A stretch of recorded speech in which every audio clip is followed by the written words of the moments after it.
Oke, selamat pagi adik-adik. Selamat pagi, Bu. Apa kabar ini hari? Baik. Oke.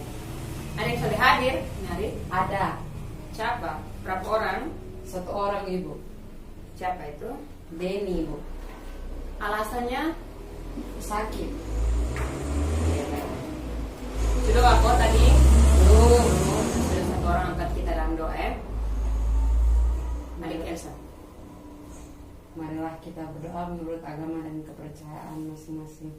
Berdoa mulai.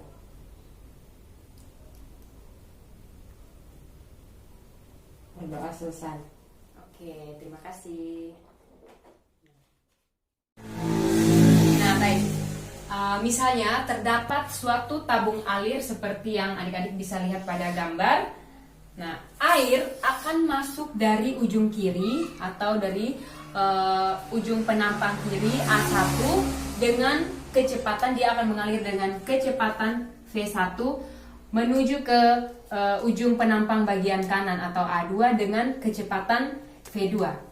Nah, jika kecepatan fluida ini atau kecepatan aliran ini konstan atau tetap, maka dalam interval waktu delta T dapat atau telah menempuh jarak delta S1 sama dengan V1 kali delta T. Nah, ini kita sebut dengan persamaan 1.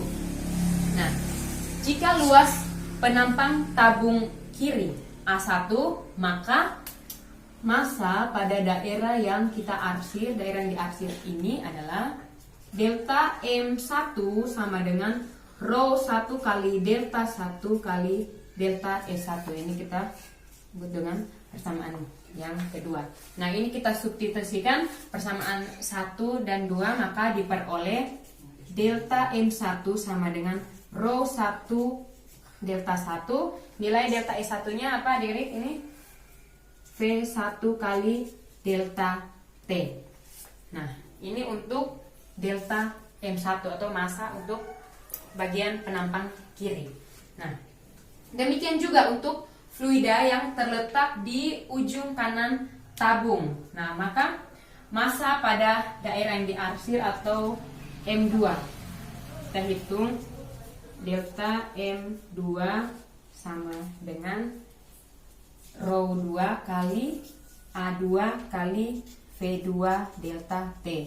Ini kan nilai dari delta S2. Oke. Nah, baik, tadi seperti di awal sudah mengetahui ciri-ciri aliran fluida itu ada aliran tunak. Nah, karena aliran fluida ini merupakan aliran tunak dan massa fluidanya konstan, maka massa yang masuk melalui penampang A1 ini dia harus sama dengan massa pada penampang yang kedua, atau dengan kata lain delta M1 ini harus sama dengan delta M2. Nah, sehingga kita rumuskan delta M1 nilainya rho 1 delta 1 kali V1 delta T harus sama dengan delta M2, berarti sama dengan rho 2 delta 2 V2 delta T. Nah, atau sehingga massa jenis untuk fluida yang sama itu dia selalu tetap, sehingga bisa kita hilangkan dan kita peroleh menjadi delta 1 V1 sama dengan delta 2 V2. Nah, ini persamaan kontinuitas. Nah, ini jika air itu mengalir melalui penampang yang berbentuk tabung. Nah, bagaimana jika aliran fluida itu dia mengalir melalui penampang yang berbentuk lingkaran yang sudah kita ketahui diameternya? Nah, itu berarti nilai A-nya akan sama dengan 1/4 pi D kuadrat. Sehingga kita peroleh persamaan sebagai berikut. D1 kuadrat V1 sama dengan D2 kuadrat V2. Nah, ini untuk aliran fluida yang melalui penampang berbentuk lingkaran. Oke, adik-adik, sampai sini ada pertanyaan? Sudah jelas semua? Sudah. Sudah? Oke, baik. Nah, oke, baik. kita masuk pada submateri yang terakhir untuk pertemuan hari ini, yaitu tentang peristiwa-peristiwa dalam kehidupan sehari-hari yang menerapkan persamaan kontinuitas. Nah, tanpa kita sadari, kegiatan yang kita lakukan dalam kehidupan kita sehari-hari itu adalah peristiwa atau penerapan persamaan tadi kontinuitas. Apa saja penerapan tersebut atau kegiatan-kegiatan tersebut, yaitu yang pertama, seperti video tadi di awal, kita menyiram bunga menggunakan selang. Nah, ketika adik-adik menyemprotkan air ke bunga yang jangkauannya dekat, maka seluruh permukaan selang kita biarkan terbuka atau kita pegang saja, kita sambil siram. Namun ketika kita akan menyemprot bunga yang letaknya agak jauh, maka kita akan menutup sebagian ujung selang dengan menggunakan jari. Nah, ini tanpa kita sadari adalah salah satu penerapan persamaan kontinuitas itu. Nah, yang kedua, adik-adik pernah naik perahu? Pernah toh? Nah, bagaimana jika kita berperahu di sungai yang aliran airnya terasa pelan dengan aliran air yang semakin deras? Jika misalnya di aliran air yang ini pelan itu kan ini luas, nah yang luas dia punya tempat tenang atau ini permukaannya luas toh. Kalau di yang lebih sempit itu biasanya alirannya lebih deras toh. Nah, itu juga tanpa kita sadari itu adalah salah satu contoh ini penerapan kontinuitas tersebut. Nah, yang berikutnya, di rumah adik-adik ada keran air toh. Keran air kan pasti banyak kan, bukan satu. Misalnya ada di kamar mandi, di tempat cuci piring. Nah, misalnya jika adik Ega buka salah satu keran di kamar mandi, terus bapak atau mama buka lagi keran yang ada di ini tempat cuci piring. Nah, pasti alirannya akan pelan, ya toh? Salah satu alirannya akan pelan, tidak kencang. Kalau hanya satu saja yang buka, pasti deras. Tapi kalau buka semua kan pasti dia mulai pelan atau alirannya kecil. Nah, itu juga merupakan penerapan ini persamaan kontinuitas tersebut tanpa kita sadari. Nah, oke, baik. Untuk lebih jelasnya, Ibu akan bagi LKS untuk adik-adik. Adik-adik bisa bentuk kelompok, satu kelompok bisa 3 atau 4 orang. Oke, ini ada LKS.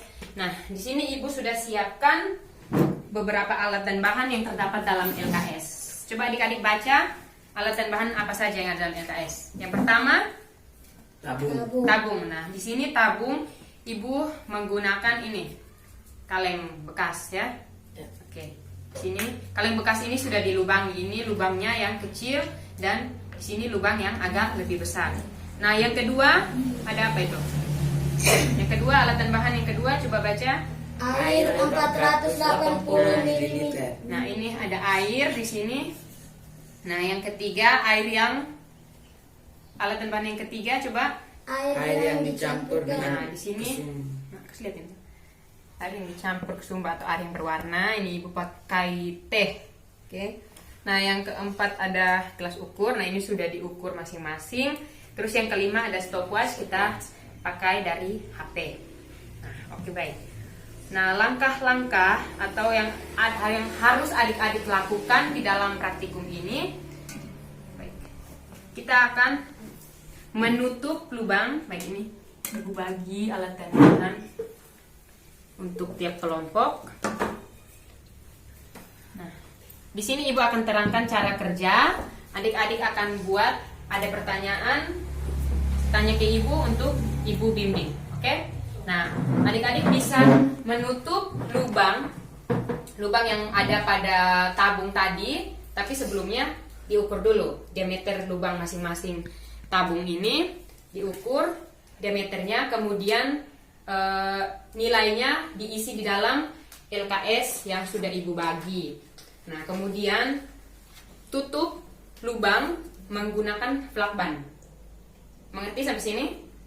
Oke, tutup lubang menggunakan lakban. Nah, satu tabung adik-adik isi dengan air biasa. Tabung yang lain adik-adik isi menggunakan air yang berwarna. Oke? Nah, kemudian nanti adik-adik buka lakban yang tadi sudah ditutup di lubang itu, buka, terus mulai nyalakan stopwatch. Hitung berapa lama air ini mengalir. mengalir dari lubang ini, atau kita akan menghitung debit toh, seperti tadi. Nah, sama juga dengan yang tabung untuk air yang berwarna tadi. Sampai sini jelas langkah kerja? Oke. Nanti nilai dari waktu, diameternya nanti diisi dalam LKS, oke? Tidak ada pertanyaan? Tidak. Bisa toh? Bisa. Mudah. Nah, Gampang. oke. Sudah kok? Sudah selesai semua? Sudah. Sudah dapat dia punya data-data semua? Sudah. Sudah. Oke, berarti ada kelompok yang sudah selesai. Ibu minta perwakilan dari salah satu kelompok untuk presentasikan hasil diskusi dari kelompok masing-masing. Coba dari kelompok 1 yang sudah selesai, bacakan hasil praktikum atau hasil kerja kelompok kalian. Teman-teman yang lain tolong lihat ke kelompok yang akan presentasi. Oke, silakan adik. Kami dari kelompok 1 akan mempresentasikan hasil diskusi kelompok kami. Sekian dan terima kasih. Oke, teman-teman dari kelompok lain kita tepuk tangan dulu. Oke adik-adik, sambil kerja postes dengar di sini. Nah, nanti pulang ibu kasih tugas kalian baca tentang asas Bernoulli. Nanti cari di buku-buku atau di referensi dari internet itu untuk baca, dan materi kita minggu depan tentang asas Bernoulli supaya kalian sudah punya gambaran. Oke, baik. Nah, sebelum pelajaran berakhir, ibu minta satu orang untuk pimpin kita dalam doa. Oke adik, Juan, silakan. Marilah kita berdoa menurut agama dan kepercayaan kita masing-masing. Berdoa mulai. Berdoa selesai. Oke, terima kasih ya adik. Oke, selamat sore dan terima kasih. Sampai jumpa minggu depan. Jangan lupa pulang untuk baca.